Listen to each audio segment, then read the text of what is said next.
The movie begins with two close friends, Katie, who is quite serious and organized, and Sloane, who is more adventurous and carefree. They're excited about their soon-to-begin journey to a farm called Eco-Field Organic Farms. They plan to work there for a month, hoping to save enough money for a shopping trip in New York City. The following morning, Katie's uncle, Jason, who is a police officer, picks them up. They are going to spend a night at his and his girlfriend's house before heading to the farm. While getting comfortable in this new environment, Sloane proposes that they should use made-up names while they are in town. She decides to call herself Heather, and Katie chooses the name Ripley. On the next day, Uncle Jason drops them off at a bus station. They will take a bus from there to the farm. Jason, being a cautious and protective uncle, suggests they should use a safe word for emergencies. They agree to end every text with a code word, changing it daily in alphabetical order. The first day's safe word is apple. After Uncle Jason leaves, Katie and Sloane have about an hour before their bus arrives. They decide to wait at a nearby cafe. While there, they attract the attention of two local men, Jed and Lucas, who are brothers. They end up sitting together, and the women introduce themselves using their fake names.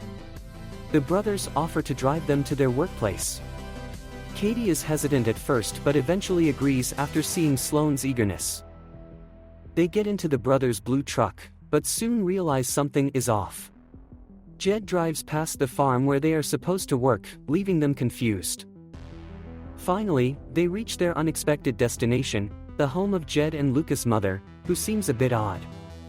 She invites them in for tea before they go to the farm. Inside, Katie receives a text from her uncle and uses the agreed-upon safe word to signal that everything is alright.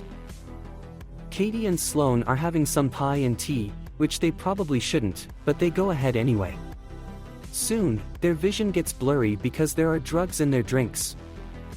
Realizing something is wrong, they try to escape, but Jed and Lucas catch up with them, knock them out, and bring them back inside.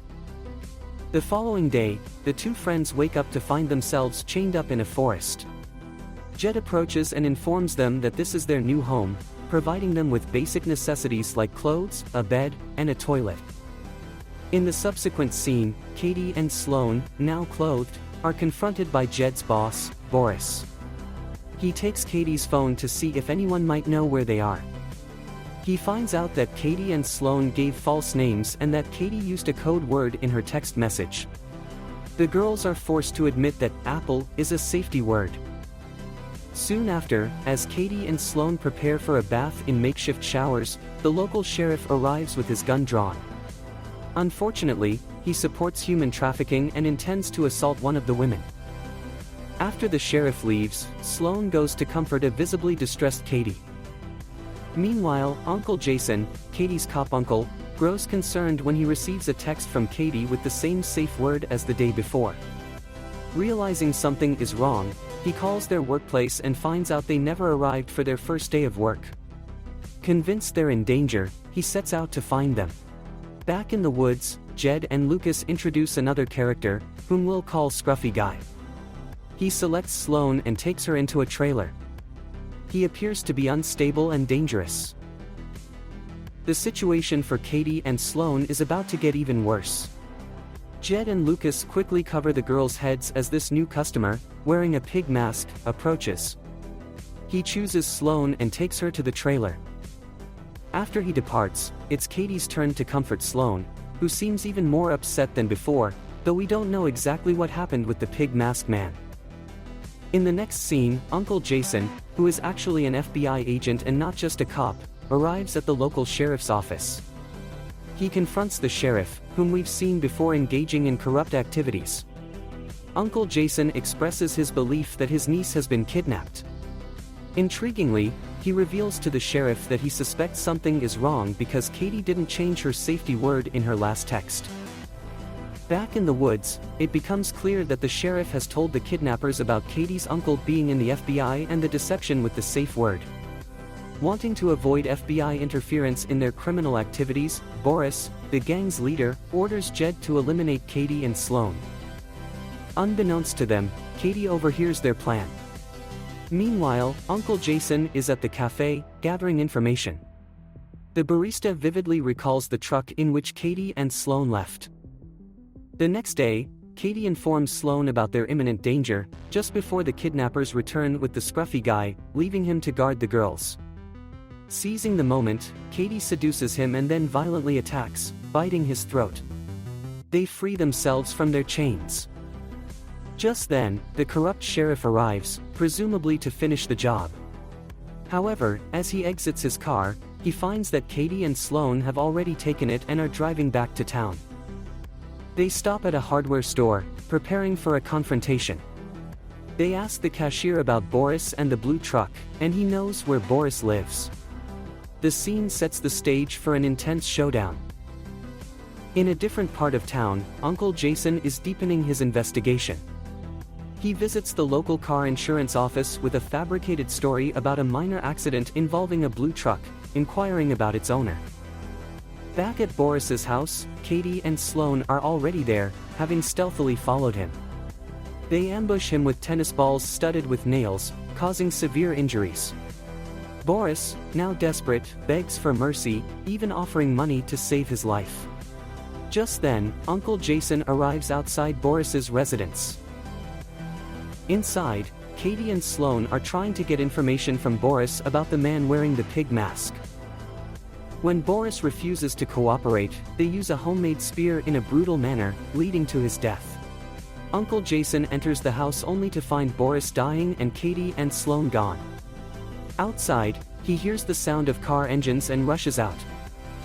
Katie and Sloane speed away in their car, while Uncle Jason takes the critically injured Boris to the hospital. In a subsequent scene, the sheriff updates Uncle Jason that Boris didn't survive. Concerned, Uncle Jason attempts to call Katie's phone, but then he realizes something is off when the sheriff draws his gun, revealing his true intentions. Katie and Sloane, meanwhile, have arrived at a church. It's revealed that the pig-masked man is actually the town's priest. Sloane bravely enters the church, confronting her attacker face to face. With Katie's assistance, the two friends manage to overpower and defeat him. As Katie and Sloane drive off, they appear relaxed and happy.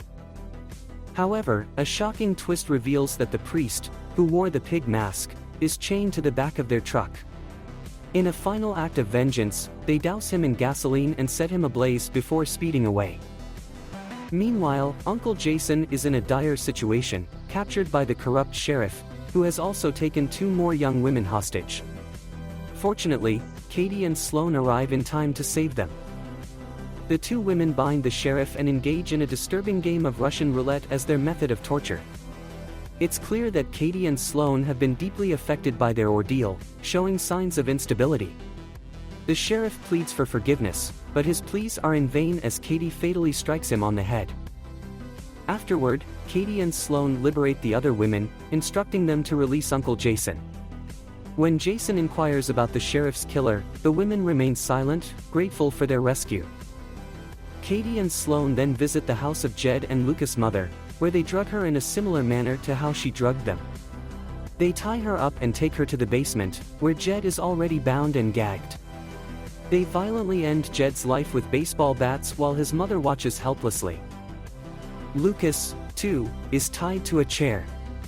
Instead of attacking him directly, they untie him, give him a bat, and coerce him to assault his own mother. When he refuses, they shoot him, later staging his body to look like a suicide, planning to pin all the murders on him. In a desperate attempt to save herself, the mother offers them money. But her plea is ignored, and Katie gruesomely ends her life with a lawn mower. Sometime later, Uncle Jason arrives at Katie's house to pick up her and Sloane. They are dropped off at the airport, where they eagerly head to New York City, leaving behind a trail of revenge and chaos.